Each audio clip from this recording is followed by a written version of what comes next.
Good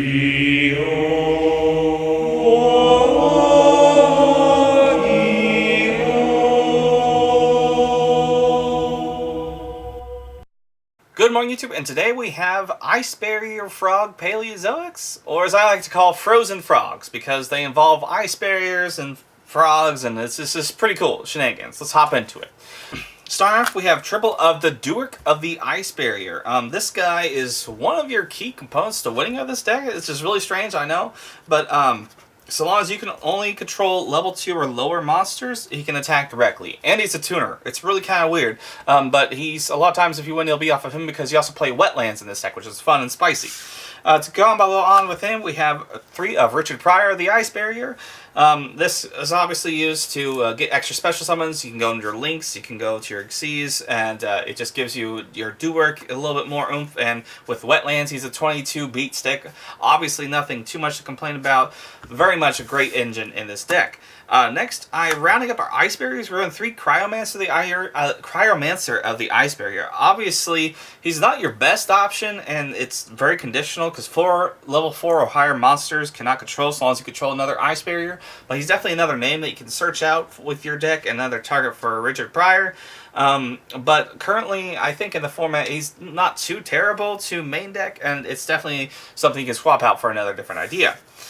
Moving on to our frogs, we run triple swap frogs, obviously. We run double Ronin Tonin, and triple of the Duke frogs. Kind of a standard little lineup for your frogs. Next, rounding out our monsters, we have 1 Gamera, Protector of Children, no, Gamma Seal, because there's a lot of neat, cute little interactions that let you add him back to your hand if he's in your graveyard. Plus, just being a general water monster is not too bad. Next, we run a playset of Wetlands.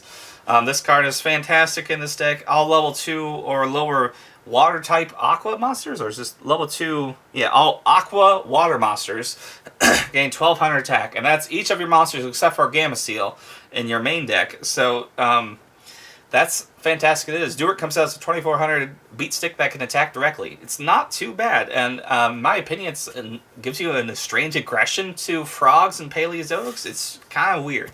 Next, including that, I'm going to run a triple of Terraforming. You can swap this out for Metaverse because it works a little bit better with the Paleozoic aspect, but there's a lot more speed and aggression if you want to end the turn by attacking with like your Wetlands plus. And then go into an Xyz by the end phase. That's definitely more decent to main deck. We run triple Medallion of the Ice Barrier. Searches for any of your Ice Barriers of the deck. Fantastic card. We run double Water Hazard. This gives you an additional, a special summon of a level 4 or lower water type monster in your hand. So it gives you more options to special summon and go for more aggression, or go into ranks in your links or even your synchros that exist in this deck. Next, we run 2 Aquarium Stage. A water monsters you control cannot be destroyed by battle. Next part deals with Aqua Actresses, so I won't go over that. If it's sent from the field to the graveyard by any means, you can target an Aqua-type monster from your graveyard and special summon it. And that's pretty darn cool, in my opinion. It's obviously something you can swap out. It's more for the gimmick of fun in this deck, but it actually works pretty well to your advantage with your low-attack monsters. I run 1 Salvage. This is obviously just to recycle your Ice Barriers and your frogs. Not too terrible. Moving on to our traps. We run 1 Bubble Bringer. This is essentially like a salvage for this deck, except it's a little bit, it's in the form of a trap card and a little bit more strange. Level 4 or higher monsters you control cannot attack, which obviously you shouldn't be going for in this deck. And if you can send it to the graveyard and special summon 2 level 3 or lower water type monsters in the graveyard, and their effects are negated. So that's not too bad, and it gives you opportunity for more push rather than the time that salvage may take if you don't have a mismatch of monsters in your graveyard. So I kind of like it. It's definitely something you probably would want to run another salvage, but it also works with the Paleozoics, and so it's not too bad. Moving on to the Paleozoics, we run triple Onodes, MST, triple Karmic Cut, Paleozoic Dynamiscus, Onodes, because obviously you're going for more damage, so I kind of like having a little power boost, and Book of Moon. And rounding up our traps, we run a Solemn Warning, Mirror Force, and Stormy Mirror Force. Now, the strange part about this deck is there's not too many Paleozoics in here. The way I kind of have built this deck is so that you can side in the rest of them. You can take out an entire aspect. You can take out the ice barriers. You can take out a lot of the awkward, needless spells. You can take out wetlands if you want to, even though wetlands does work with these. So I kind of do it because more people are expecting Paleozoics when you play this type of a deck, and so when they don't see that many game 1, you can surprise them game 2. It's just a little fun, neat thing you can do. That's just the side deck.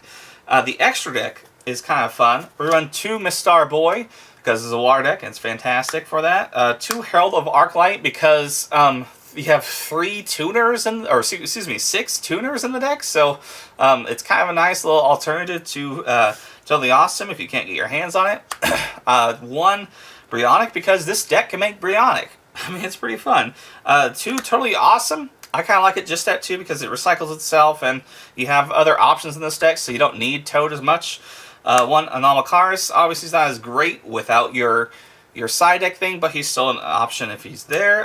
2 Opabinias because he's an engine for Paleozoics. 1 Phantom Knights of Cursed Javelin. He's a Gorgonic Guardian for level 2 monsters. It's pretty darn cool.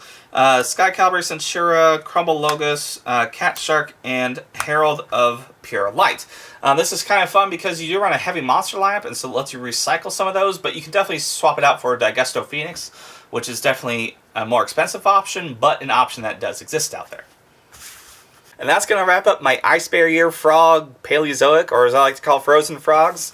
It's definitely a more gimmicky build. Obviously, the pure Paleozoic Frogs works just as fine, if not better. But this is definitely a different take on it, and it's actually won me a decent amount of matches even.